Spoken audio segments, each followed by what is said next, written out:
Ladies and gentlemen, welcome back to the WCS North America Challenger. And as you can see, I've been known to be the most stylish out of anyone until today. It's good to be here, Cats. It's good to see you. It's time for our second match of WCS America, as we're going to find out our champion. I just wanted to go a bit of a bang. It's our last Challenger show of the year. Goodness knows where we're going to be and who we'll be seeing in the future. It has been an absolute blast. I'm Nathanius, joined by Cats, and we've got a hell of a match coming up for you, all right? You know, if you want to whine and complain, it's Terran versus Protoss. We're going to have plenty of that. You want memes and fun builds, we got puCK. And if you want we have you as well. One of the rising stars of the American StarCraft scene, we've got Future, and he's played very impressive. He got voted in for Nation Wars after his performance in the previous Challenger seasons, and I'm so excited to see some good American StarCraft, Cats. Yeah, I owe you $10 as well. He didn't think I'd go through with it. He thought I showed up. I was going to chicken out the last second. I am getting 11 phone calls right now from different people that are upset about this, but it's okay because it's WCS America. And we're loading in. We're getting ready to start. We've come a long way, I got to say, with the dress code in the last couple of weeks. I saw you had a scarf, okay? Right. And I knew what I needed to do. I'm not one to be one-upped, okay? All right, this should be a fantastic matchup, Nate. Let's go for it. Let's do it. Yeah, I'm excited. I'm excited for this one. These are two players, one of which I've been friends and a fan of for a long time. But this guy, he's moved up the ranks quite a bit in my heart this year in the Northeast of New Repugnancy. He's the red Terran player. He is Future.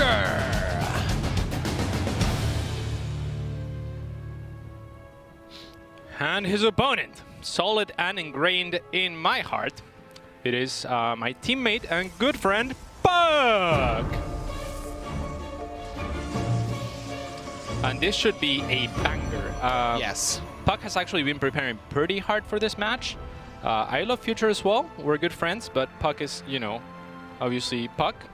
And WeSome Sauce and I actually both prepared with puCK for this matchup a little bit. We joined a few games that he had, a few replays that puCK had of Future. We know what he was. We saw what he was about. Discussed a few different opportunities. WeSome is actually quite knowledgeable. He watches a lot of StarCraft, obviously, as he is the WCS observer. So he had a few pointers to give puCK, more so than I in this matchup. So we'll see if he takes any of those. I'll let you know as they happen. Yeah, he did tell me some things that I could say to steal your thunder, and I just want you to know that I'm not going to do that. No, do. But Please do. There's a high likelihood that in the second map of this series, whoa. Wait. Can we actually spoil the second? What if Future opens the stream after the game? You know, like there's a stream delay. He's got someone watching. Yeah, I mean, quite possibly. Like he probably has all his friends watching. Actually, okay, I said that confidently enough that you know what I'm talking about without me having to say it, so you know that he WeSome Sauce spoiled some stuff. All right. I found out our observer is not only Neeb, but he is actually.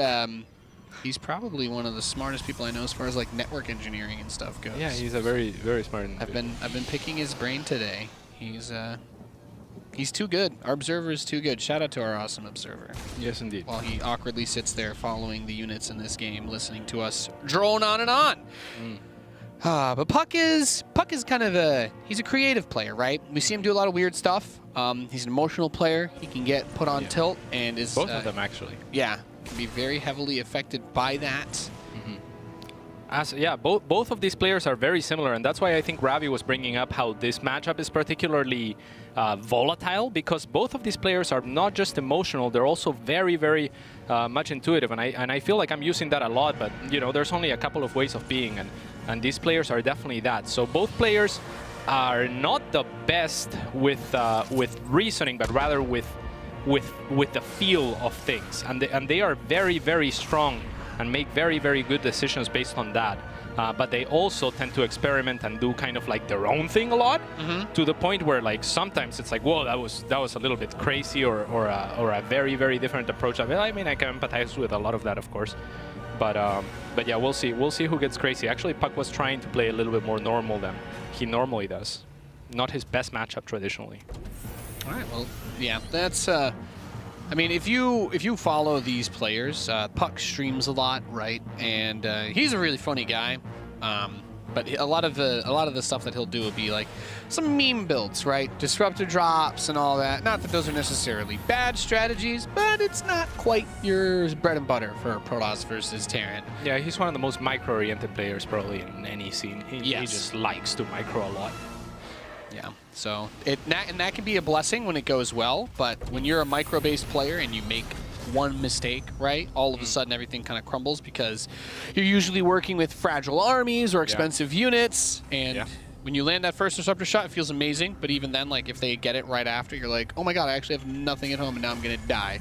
Yeah. So puCK was actually maybe the first player to popularize, or I don't think it's fair to say popularize because it never got too popular, but as far as like Colossus drops, that was awesome. Yeah. No, that was one of the coolest things. Cyclone defensively here for Future is going to shoo away that Phoenix. And based on what he scouted with the Reaper earlier on, he's like, I'm going to take a defensive stance. Cyclones, multiple Cyclones actually. He's getting a second one and two, is it 2 Vikings that he was? Okay, just the 1 Viking. And then he's going to start the add-on and get extra barracks. But diving in on this with the Adepts would be pretty risky. Yeah, most certainly, especially with not finding the Cyclone right away. If you get that Cyclone right away, then, you know, it doesn't get to output its damage, and maybe you stand a chance. But with the Cyclone in the back and just seeing the Marines, he shies away as he should. Yeah. So this is a pretty straightforward setup out of Future. What he's going to be doing with this type of build is, obviously you're defensive a bit to a degree. If there was a fast Oracle, the Cyclones and Viking deal with it pretty easily. The Phoenix on their own are very annoying. puCK is going to pause the game. Hopefully everything is all right. But you can kind of have that early... you can kind of have that early bit of map control with the Phoenix early on. You can lift up those Cyclones, cancel their lock-ons, you can get a lot done. And the Viking is just very useful in those situations, because on its own, like, the Phoenix will rip it to pieces, but having the Cyclones there to support that Viking does make it really hard to put on that pressure. And you talk about puCK being a micro player, that makes it difficult for him. You're not moving in with Phoenix and picking stuff off when there's 2 Cyclones and a Viking. Yeah. However, Nate, I gotta tell you, like, I could almost hear puCK sigh as the game froze. You know, I could hear him go. So I really hope that doesn't affect him. I really hope that he's, you know, that's his game freezing doesn't throw him off, because that's the kind of thing that will get him. It can be tilting. Mm-hmm. Yeah. As a computer nerd, whenever there's any sort of technical difficulty at all, that is not units or people. It's problems that tilt me off the face of the earth. When the game is lagging or something, it drives me insane. Oh yeah, I just don't even. Yeah. All right, so I mean, not much is happening here. I'm not really familiar with how this. I'm just gonna talk about how great that Viking skin looks, because we won't have this unlocked in that phase for a while. But that is one sexy Viking. It's going to pick off one of the Phoenix. That's a huge grab. puCK is switching into Colossus. His Twilight Council is coming in, and he's starting Thermal Lance. But usually a lot of Protoss players that open with Phoenix and go into Colossus, you're like, oh yeah, it's going to be Phoenix, Colossus. But not necessarily getting those vibes, because he cut the production down quite significantly on those. But there's a big push coming out of Future. Thermal Lance is not going to be ready for this one. Do you think that this is unfavorable for puCK? I mean, he's dropping so much tech right now, right? Like, we see the Forge coming up. This is problematic. The army supply, like, this is huge. The 2 Immortals are nice. Like, Force Fields can do a lot here, but the Colossus isn't even out yet. So like, you can't really be in, like, a good position. So you're kind of just relying on the shield batteries, but that stim, there are so many Marines and Marauders. If he can collapse on top of this army, it's going to be very hard for puCK to defend.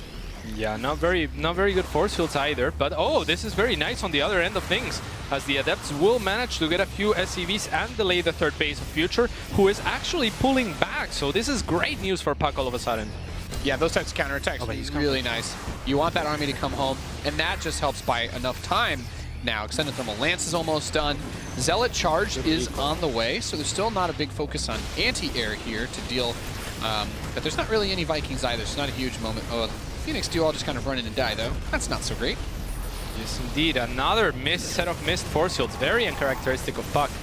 And the Colossus trying to poke and do what it can. The core army is there. The Immortals, the Colossus, and the Sentries kind of untouched for now. I'm starting to like this more now for puCK. Like, that Bio army came up the ramp by the natural, and it poked a little, But that third Nexus was put down very early. He could have, I think he could have easily just jumped on top of that, but oh my God. Future is going to try to yeet his whole army into the main base of Oh no! And puCK had Stalkers kind of in position. He could have easily picked off at least one of those medevacs if they were a little bit closer to the edge.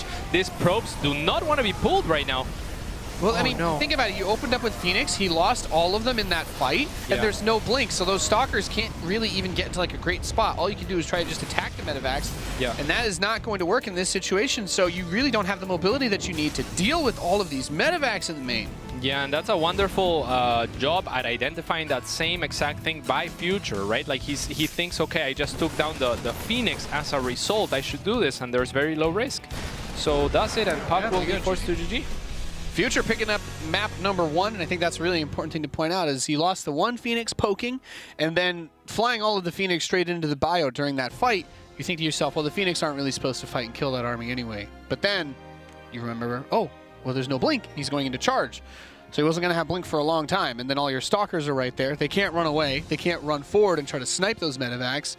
So everything just dies. They needed to already be there at the ledge. Yeah, exactly. So yeah, unfortunate for puCK. I mean, conceptually, I think he was playing a good game, but very sloppy in terms of the execution, which is his strength normally, right? As far as that unit control, those force fields, they need to be a little bit more on point. We'll see. His game did freeze at some point. I hope that doesn't affect his mentality moving forward. Hopefully. Yeah, Acropolis is going to be the next map for this Terran versus Protoss. Should be a little bit easier to deny some of that Reaper scouting on this. We'll see. And, yeah. I'm having a good time. Are you having a good time, I'm having a great time. Yeah. It's beautiful outside today. That's all I have to say. That's all I have to say. Players are ready, and we're going to be jumping into this. So Future, I mean, he looked very solid. And I think worth pointing out, because we don't see a whole lot of this, very defensive build out of him. He went for 2 Cyclones and a Viking. None of that Widow Mine drop shenanigans. None of the Cyclones moving out. This could be because he scouted the Stargate, and he said to himself, well, Phoenix are going to really do a great job of stopping a Widow Mine drop or a Fast Liberator if puCK's on top of his scouting game.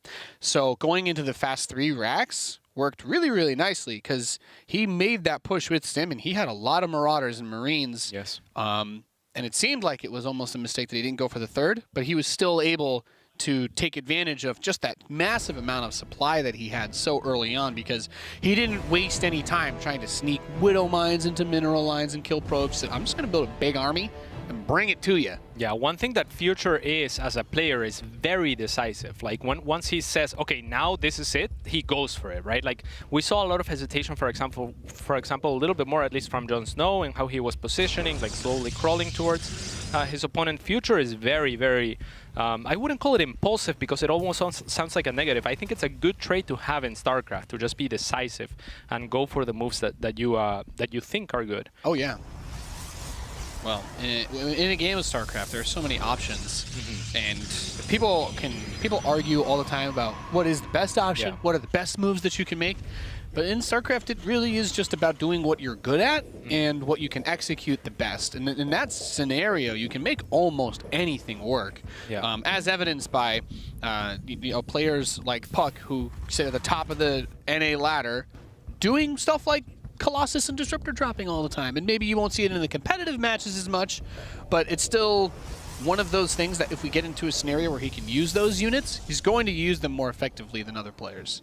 Yes, indeed. And what spoilers have you for us from Awisum Sauce here, Nate? Okay, Awisum Sauce said that there was a high probability in map number 2 of this series that puCK might break out some dank Templar. Yeah, Dank Templars are something we definitely discussed. Awisum Sauce took note by watching puCK stream that he actually beat Future 4 times in a row with Dark Templars. And then I think in practice it would be very good because Future is a very, very aggressive, proactive player, and rarely does he build a lot of like turrets and he never makes a Raven, basically, is what was said. So we'll see if puCK takes Awisum Sauce's advice here. I liked it, I seconded it. And I think that that it would be a great idea. So I hope to see that. I'd like to clarify that our observer, Awesome Sauce, also is a self-proclaimed I cannon rush every single game player. So take that with a grain of salt. Although I guess cannon rushers also build DTs on the regular too. He watches a lot of StarCraft, and like you said, he's a very smart person, so it's not a... We do have to be a little careful when we talk up people who watch a lot of StarCraft, because people in the chat are going to come back to giving us advice on the game, and honestly, that terrifies me. Yeah, it is quite terrifying. I lay in bed at night. He's also a Masters 1 player, or some sauce. Okay. Oh, yeah. Okay, well, that's fair. Yeah. He's my 2v2 partner as well. He's your 2v2? Yeah. Do you send him money for cannons, or is it too early in the game? It's too early. They didn't change. By the way, if you're watching Blizzard, like with Legacy of the Void, I hadn't really played much 2v2 until recently. But with Legacy of the Void, even though the economy speeds up faster, the transferring money is still 5 minutes for 2v2. So even though they changed the way the clock works, it's still... So it should be like 3 minutes, right? Like if you want, it would be 3 minutes if it was lined up to real time. Exactly. No, you're totally right. Yeah. Wow. And the economy scales up faster on top of that, so it's, yeah. What a tragedy. Oh, my God. The absolute madman. He's going for it. Yeah.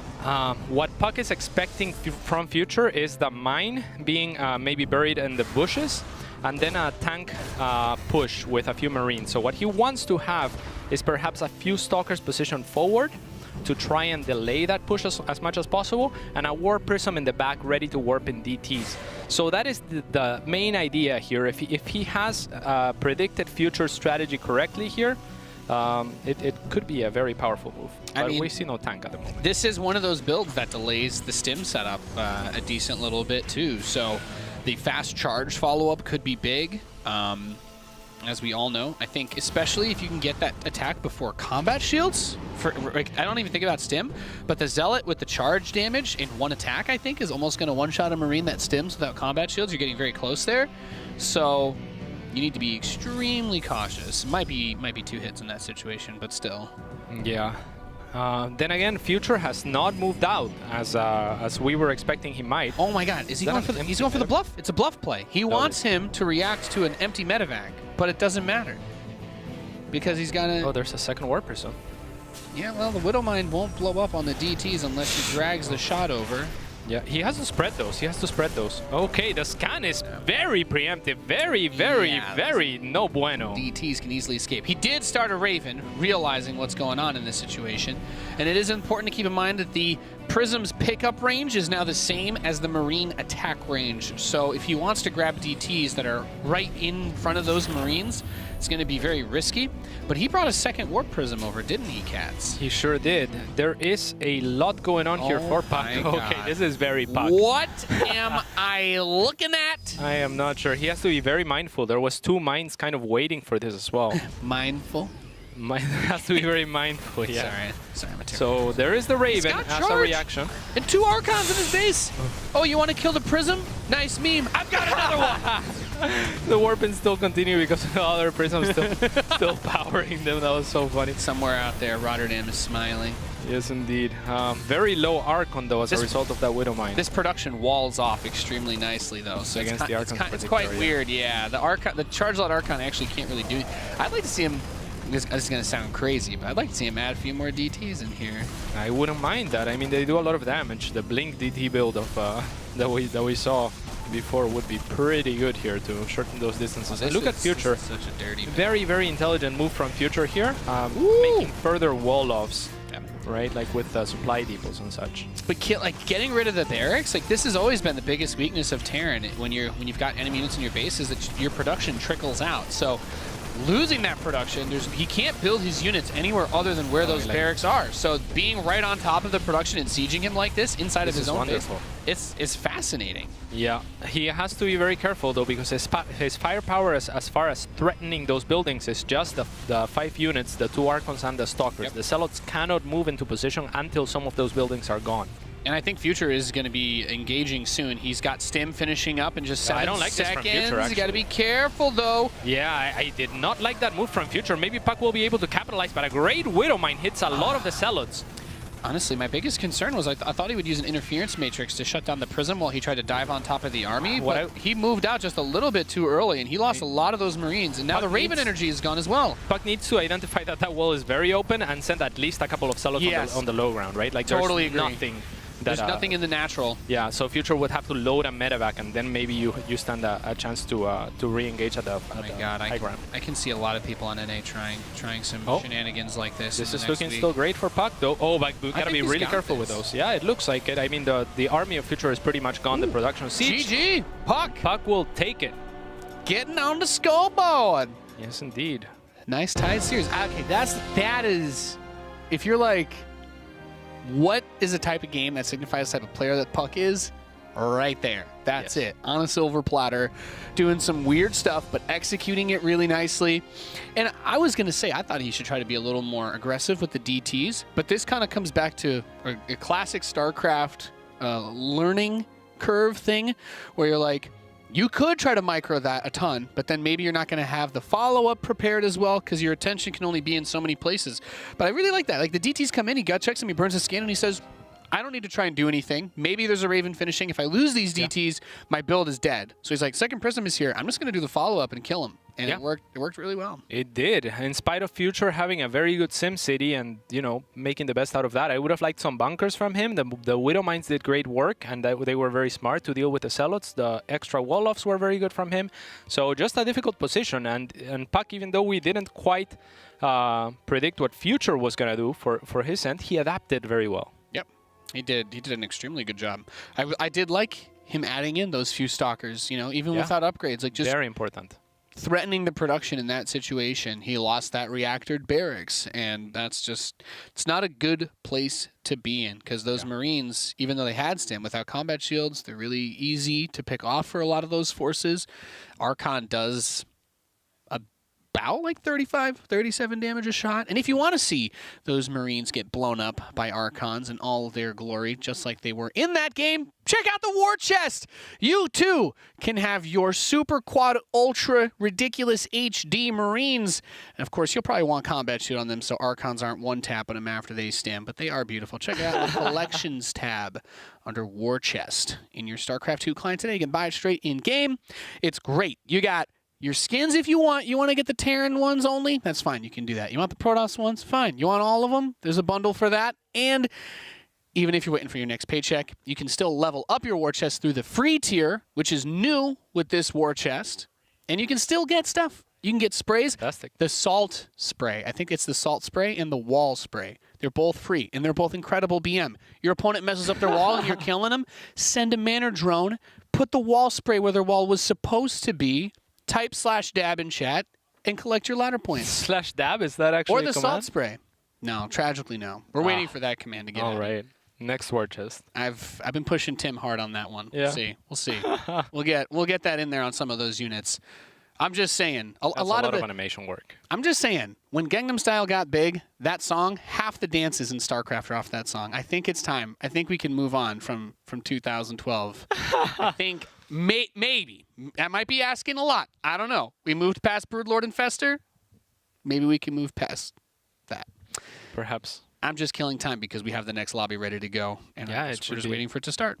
It will continue to be a pretty crazy match, I think. So hopefully, I'm looking forward to this. Now, the one thing that puCK could have done better, though, like send one Zealot at least, or like as soon as he busted the wall. As soon as you get the barracks done, and that's a little bit worrisome for me because there was no reason not to do that. Especially when you just have Zealots and they rely so heavily on surface area. There's only so much damage output that you can do onto the Marine Force and their reliability against mines. Whereas if you send a few onto the low ground, they have to match and have more, and there's more. Now you're spreading the surface area. Or you just lose all your SCVs. Exactly. Yeah. So it's kind of a checkmating move there that he missed out on, and I hope that doesn't. Now, King's Cove has traumatized me for Terran vs. Protoss when it comes to Future playing, because this is the map, cats. This is the map where Future did not kill the Nexus. If I recall correctly. I may be misremembering because I am traumatized by it, but the Nexus that could have died multiple times. Yeah, I don't know what's up with that. My hands are already sweating thinking about this map. We saw Cyril and Raynor both take inspiration from that just yesterday. Yes. So maybe Future's like, oh, if Cyril and Raynor are copying me, I should leave somewhere next eye. Just there you go. That's the secret. That is. I mean, it's not, but yeah. All right. Okay. All right. We are loading into the game. We're going to start map number 3 here. You're watching WCS America. I love the poses here. Look at these. Look at this young, So cool. handsome fella. So fresh. Yeah. He's hip with the kids. All right. We're loaded in. Well, this map, I think, favors some shenanigans. Actually, it was Future, by the way, who busted out a pretty fun build that I have not seen anybody else do in professional StarCraft. In a broadcasted live match, I think Future's the only Terran player I've seen go for a fast, advanced ballistics build. Oh, really? Versus Protoss. Yeah, and it was really fun. It was quite funny. I think he did it.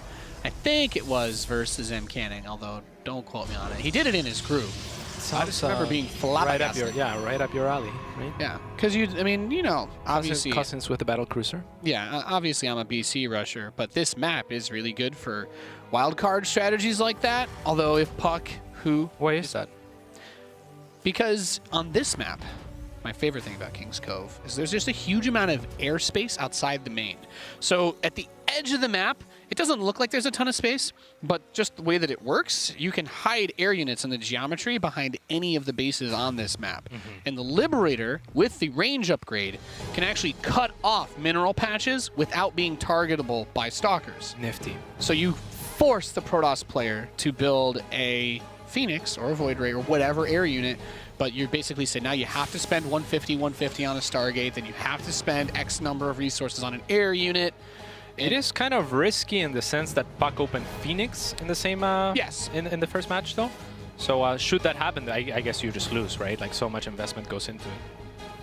Even then, I think if you can transition, like if you can still get into a decent mid game, you have to remember if you put Liberators with your bio, they're going to have range the whole game. This is something that you actually explained to me last time around. Yeah, so it is not an upgrade that is useless later on should you be able to stabilize it. It's not like rushing a blue flame Hellion drop versus Protoss where yes, you're not building Hellions in the mid game.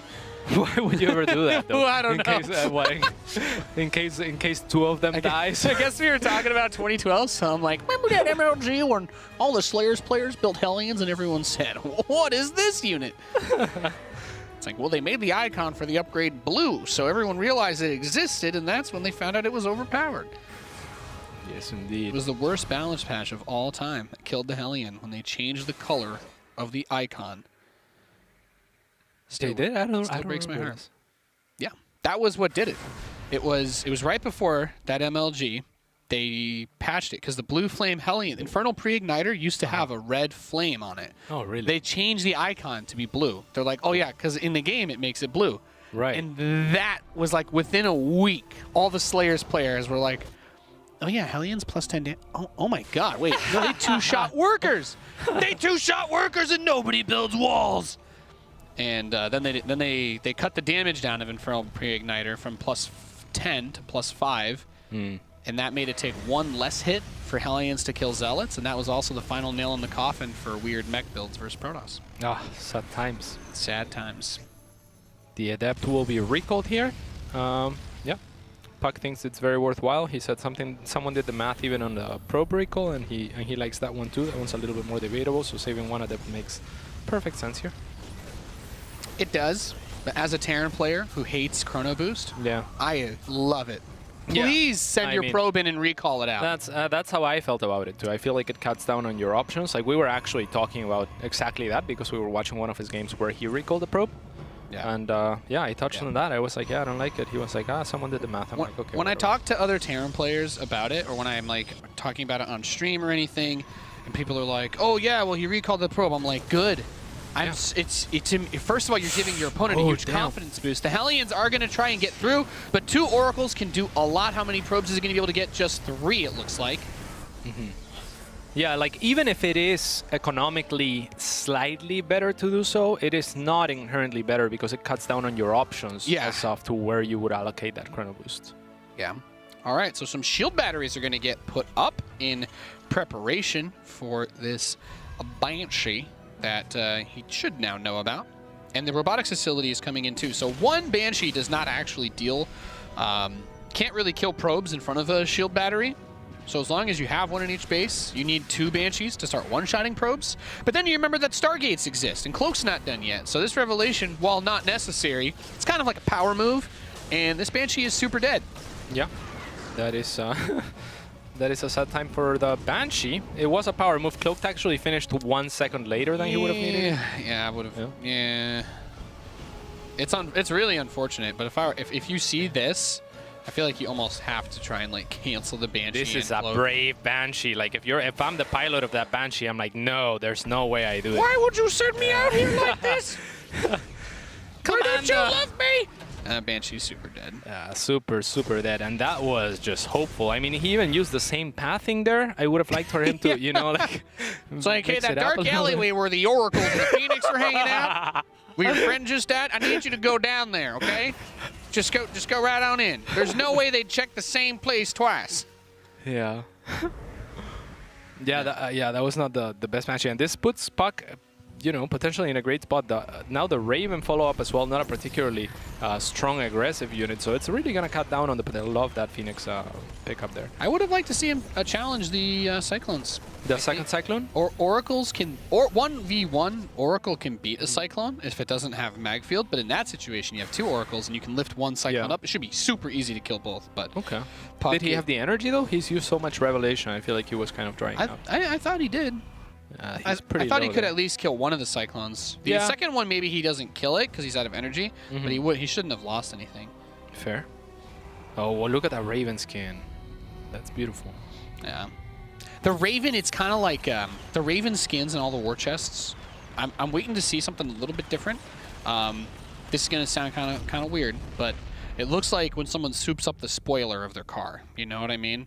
It's I don't just know what like that means, man. It's like that back thing on top of where the trunk is or whatever. I don't know cars very well, but it's like the Raven skin is someone said, look, let's just make that 5 times as long. For no reason, right? Yeah, like it's it looks aerodynamic. It's the frosted tips Raven is what it is. We didn't really change anything about the design or the look of it. We just made the tail longer. If you look at all the Raven skins, they're almost all the same in terms of they're just longer, except for like the mercenary skin where it has knives on it, even though the Raven can't attack. Well, all of these skins also have the particle effect on the back as far as like the propulsion system. I really like that about the Mobius skins actually, because they changed a lot of the colors of the effects. Yes, indeed. Which is what I like. I like pretty colors. Shout out to the animators and the modelers for StarCraft. They do a great job. Yeah, they're really cool too. I'm gonna let you in on a secret as this push gets ready to push across. I'm not even sure I'm supposed to tell you this, but at one point, I was asked how I would feel if there was a roach skin where it shot lightning, and I was like, "Damn, that'd be awesome." And they're like, "No, we can't." They're like, "We could do it, but we can't put it in the game." No, like that's a little too much. No, like if the roach's attack animation was replaced with like lightning, and they're like, "No, that's too much." Yeah, I think they went as far as they've ever gone with this particular war chest. Yeah, and I love it. Yeah, I absolutely look at that Dorito cannon. Those units. Okay, so negative shield armor. These units are now taking bonus damage. Covered in that anti-armor missile. The Immortal's going to get focus fire down. There is so much bio here from Future. I am very surprised puCK didn't try to back off. He would have taken some losses in the process, but that was just going down the ramp. Going down the ramp against this much bio. Just absolutely terrifying. And that siege tank cutting off half the mineral line. Charge is only just now started. How are you supposed to break this? You're not. I mean, look at the supply, as Letot would say. It's 27 army supply against 84. And Future, again, a decisive player. He's going to pounce on this. He's no Neeb. You know, Neeb might be like, oh, okay, I'll take your third and go away or something like that. Future's just going to end it, I think. And he probably should. That was a great engagement from him. Doritos. Do they actually go to negative? I did not know that. That's fantastic. Negative armor is a thing, yes. Wow. So for the shields, because shields by default are 0, and the Dorito cannon affects shields as well. Oh, wow. You take +3 damage on every single attack. This is news to me. That is crazy. Yeah. It's the only way that you can make a worker deal extra damage in StarCraft. Cool. That is a fun fact indeed. And these are Stim Marines and Marauders A-moving through gateway units that don't have upgrades. So yeah, unless this Disruptor is going to come out, and even if it were to land smack dab in the middle of that army, I'm not entirely sure it would be enough. He's got the hops. Go ahead, blink on it. Got the hops, and here come, nice blink at least. Triggers 3 of the Widow Mines there, but I mean, I think this should be it. First show. Not bad, but still. Super dead. GG. Future. GG is cold. Goes up 2-1. And I liked how things started out for puCK. Oh, they started off great. Yeah. I think if you're going to go for Blink as your follow-up, and this is some of the weakness of like opening with Stargate versus Terran, is if the Terran player, even in that scenario, like, yes, you shut down the Banshees, but the bio transition still happened at a good pace, and some key units like the Raven, Cyclone were all in play. That Raven is always going to be extremely useful in those early pushes for Terran, particularly versus Protoss, because if you have a Colossus, Interference Matrix. If you have Gateway units, Dorito Cannon. But going down a ramp to fight when you have Blink Stalkers, it's just, you know. Yeah, Blink Stalkers are the type of unit that you want to keep map control with, kind of slow down your opponent, get some pickoffs before they get to you. But even if he went down the ramp, I'm whatever with that. But taking the fight after you get the entire army Doritoed, that's, I mean... He dropped some force fields. I don't even think he could retreat from that fight because he was down the ramp. But I imagine a scenario where, because he had Blink, there's only one tank. So you sacrifice some Stalkers, you Blink from the high ground onto the high ground above the tank, snipe the tank, back off. Maybe you lose a Stalker or two to some of the Marines and Marauders, but then your probe line's not under siege, and if the Terran wants to fight, they have to lift up and try to drop. Right. Then the Stalkers are useful walk again. up the ramp. Or the Terran has to go up the ramp versus a shield battery and Immortals and Sentries. Suddenly looks like a completely different game from the Protoss side of things. I think puCK got a little bit overzealous maybe, thought that he had a bigger advantage army supply-wise than he actually did, because from his perspective, it's like, yeah, he did some really good damage. He got 2 Banshees for free. Cloak was wasted. So he should have been feeling really good, but not that good, because Marines and Marauders are still, they're good units. Yeah, and I don't think he could have retreated without taking any losses, but even if he lost some units, I feel like just taking the fight was always a doomsday scenario for him, right? Like, the entire army was Dorito. Is there no way to retreat, like, just forgo 20% of your army? It's not just... No, I don't think so. The Immortals and... Concussive shells? He's just not... First of all, he had Concussive Shell, but the other thing is just, he dropped force fields, but there was such an open space. Like, that base is not cramped, so he just stemmed and ran up and just killed everything. Because there's no meat there. You have Stalkers, Sentry, Immortal. Well, the fight happened on the low ground. Yeah, but that's what I'm saying, is he dropped force fields to try and retreat when he got Dorito Cannon, and it doesn't matter when there's that big of an arc. Right. So I think you sit on top of the ramp, you snipe the siege tank, and then that bio on the low ground, it doesn't do anything for you anymore. Makes perfect sense, Nate. Thank you. We are in game numero 4. Yes, indeed. And we see El Pilonte being dropped down in a position to block potential Reaper scouts with the follow-up Wolof. Yes. Kairos Junction, a great map for those tank pushes too. You know, the gateway and the core that a lot of Protoss players will put on this high ground to block the Reaper from coming in. It's nice, but if the Terran player can get one of those types of pushes going and they can find a position to seat their army here, a lot of your tech and your infrastructure is going to be in jeopardy. But puCK putting down a pylon. Precariously close. Yeah, like a very cool position here to take from puCK. What do you think this is going to be? He hasn't started a gas yet, so I'm not entirely sure. This can it only be a gateway then? Yeah. Is he gonna start the core and the gas now? Okay. Okay. So this is gonna be, if he does this the way that I think he's gonna do it, this build was the bane of Terran players who went for Reaper Scouts in 2018. This is my least favorite build to watch. It is one of the reasons why I don't open with a Reaper Expand versus Protoss, because I think this build is almost a free win if the Terran player does not realize that it's happening, because you end up with, you could squeeze out a fast Zealot, but the Stalker pressure comes in, and the goal of the first Zealot is to just delay the command center, and the Reaper itself isn't going to be able to kill the Zealot that quickly. So even if the Reaper goes to it, you kind of need to get a bunker down really fast. And honestly, you might want to pull some SCVs, but it's just one of those things that it also depends on how puCK wants to play, because he hasn't tried to squeeze a Zealot out or anything. He's just going to go straight for depth. And I do find that interesting, because I feel like Stalkers put great pressure. Actually, you know what? Forget everything I just said, Kels. Oh, he canceled it. He canceled. Why do you think he did that? It seems like everything was going as you would have liked it to go for puCK.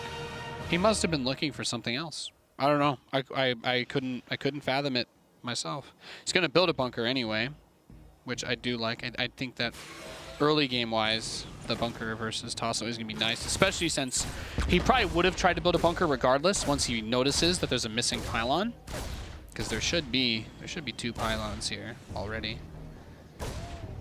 All right. Well, I'm not sure I understood the gateway or what he was looking for. I don't mind those builds. Like if you chrono boost out something from that gate really fast, you can delay the expansion. But I guess puCK just didn't. Something that I guess perhaps we are not as privy to in terms of his decision-making process just made him say, nah, forget about it. Yeah, three idle probes, and I can't help but to feel a little bit anxious for puCK here because things are not going his way, and clearly he had thought that Future was doing something else on this map also. He has been preparing a lot for this match, so the fact that Future is as volatile or as Future is not a very Terran-y player, okay, like much like you, and I was talking about this with Ravi a little bit. Terran players tend to often do like the same builds over and over again, not be super creative. Future is not that. He's Future very is, flexible. Yeah, he's like more like a Protoss type. He takes a Protoss type approach in terms of like how flexible, how varied his builds are, how almost random. It's like he goes with his feels a lot of the time, and it seems like that's throwing puCK off, and that's why this matchup is so fun to watch between these two. But yeah, Future's looking good. Yeah. When I think about puCK versus Terran players, my mind goes back to all those show matches and stuff that we used to do. But puCK versus like QXC would always just be the weirdest, because QXC was kind of like that as well. And there'd be like proxy factories. Like every game was just, you had no idea what was going to happen. And, you know, QXC had this trait about him. Whenever he was super behind, that's when he got scariest. Yeah. Yeah, he was a proper tryhard on that regard. I hated playing against QXC so much, and that's why I recruited him. All right, well, puCK is going to use that forward pylon, not in the way that we were perhaps anticipating him to, but to try and bring some early pressure. This doesn't look like it's any sort of all-in-ish commitment, because it's just, what, 3 gates, right? And he's getting a robo behind it, still building some probes. He's not... I don't see chronos put on the gates. I'll keep my eyes on that. I mean, he's saturated on his 2 bases, and he's got the robo base, so let's see what he can do with this little force. I guess if he can section off the bunker and kill it, Stim is very far away, right? So Does he have enough force? He has a couple of force fields here. Is that enough? he's going to use Guardian Shield instead. Oh, he walks in confidently, but no, he retreats. You have to commit on that bunker if you're going to do that. Yeah, or retreat as soon as the first shot happens, right? Like it's like, oh, you're not willing to go up against the tank, fine, then get away as soon as possible. puCK a little bit hesitant there, and that might be a little bit of nerves playing in. So Future's going to fly over this base because he says, all right, shield battery, I can't kill anything. Beautiful. There. So he goes for the main. There's no battery here. This is the perfect scenario for a Terran player versus Protoss. You're like, all right, I'm going to get probes. I think 4 probes for a Banshee so far is fantastic. You've also denied a lot of mining time. But past this, you should expect that, yes, the Observer is going to show up. And there is, of course, going to be most likely a shield battery dropped in the base. Sadly for puCK, the Observer was actually for a while sitting between the main and the natural, so he must have started moving it as the Banshee comes in, so loses a little bit more than he should perhaps. And Future, again, looking in a favorable position. I mean, supply says otherwise, but as far as economy is concerned, Future is not just 1 worker ahead, but he has Dimules. Yeah. Oh, this is a beautiful economic position to be in for the Terran. But this kind of comes back to what we were discussing in terms of the way that puCK likes to play, because he could not take a 3rd Nexus and try to rush up to Disruptor drops, right? Like his base for 3rd would be denied really easily. So what he's going to try and do, this Zealot is going to see this army. What he wants to do is take that Prism, drop a Disruptor, and just see if he can like hit that army in the middle of the field. That would have been fantastic. I was thinking maybe if Future pushes here, that's really good for the Disruptor drop, right? If he had continued moving on forward, there's no medevacs yet, and the Disruptor can always land at least to weaken those siege tanks. Yep. You want the tanks unsieged if you're the Protoss in this, because the tanks zone out Disruptors very effectively. Because Disruptors are not the tankiest units. Like, if he sends them over there, he's in trouble. Now, we do have 2 more Banshees that are going to slip around, but there's a shield battery and 3 Stalkers, so I think wise move by Future to evacuate. I don't know that puCK has realized. Yeah, Future very smartly not shooting any shots, but puCK does realize, right? Not shooting in that position is so that your commander doesn't, or their commander doesn't alert them of what's going on. Your probes are under attack. They're too cute to die. He's getting another Dark Shrine. That Artosis pylon in the main base, by the way, is also triggering my anxiety. 3 gateways in a robo. Yeah. I can't. And there's 3 pylons just chilling there too, so. Look away from it. Look away from it, Awesome Sauce. The Prism is over towards the natural. Did that Future Disruptor get very a shot? cautious.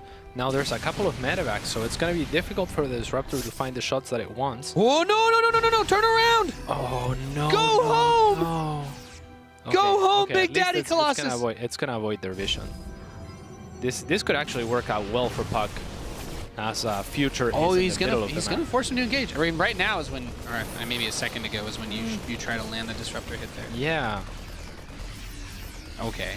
I wonder if this is the moment where puCK's like, oh my God, my I would Colossus love to is see. here. I would love to see puCK even turn around after the scan wears out, perhaps. Oh no! Don't take the road. Oh well, this. Oh, Disruptor shot, big one. Nope. Interference Matrix, good spell. Very nice job. Okay. The DTs did get warped in during this. I think he opened the wall, so he's hoping for a bit of a YOLO play, and he's going to recall most of the army. This is a lot to stop, though. Let's see if the DTs can distract and detract enough at third base. Yeah, he has to give this up. Do not defend that. Can't keep that. Yeah, turret in the main. Also a scan spent from Future. Right, DTs are gone. That is rough. What can puCK do from here, Nate? I don't. It looks very grim. Oh no, this Disruptor is gonna get caught in the open as well. I was gonna say this pretty much is just the Disruptors. The Raven usage has been fantastic, and there are 2 Colossi cats, but there's no Thermal Lance, so they're missing some of their range. And now look at that. There you go. Most of your production is gone because that pylon. Yeah, he heavily has to rely on the last Disruptor to do a lot, but So he's not even much waiting fire. for it. He tries to engage, and this is gonna be the end of puCK's WCS run GG. as Future, with a very strong showing here and a very clean series coming back in the game with where the Banshees didn't work. That was very impressive. I mean, you suicide 2 Banshees and Cloak. That's such an expensive investment. And it's a really big deal, I think, especially, and you know, we love puCK. All respect him, all love him in the world. Future has been stepping up his play. Every WCS this year, he has looked so damn good, and I'm super proud of him. Great performance in this match, fighting through the adversity, as you'd mentioned, dealing with some of the shenanigans that puCK has brought his way. But a top 4 finish now for him in this challenger does mean that we're going to be seeing him in Montreal in about, what is it, like 2 weeks now? Yes, So sir. it's going to be really exciting. Future's going to be getting some more big stage performances, hopefully. And he's a player that I think a lot of people have been enjoying following. Yeah, definitely. And he's one of the few players that has defeated Neeb in series in recent history. So he is one of the threats You think to someone's the gonna, throne of Alexander. someone's going to win Challenger other than Neeb potentially? That would be cool. Gasp. Let's see if he can. All right, we are done with our second quarterfinal as Future defeats puCK 3-1. Coming up next, do you guys like Terran? Because we got a whole lot of it. TVT, we have the underdog Epic, the youngin, going up against Masa, one of the other titans of North America. You're watching the WCS Challenger Americas. We will see you in a few.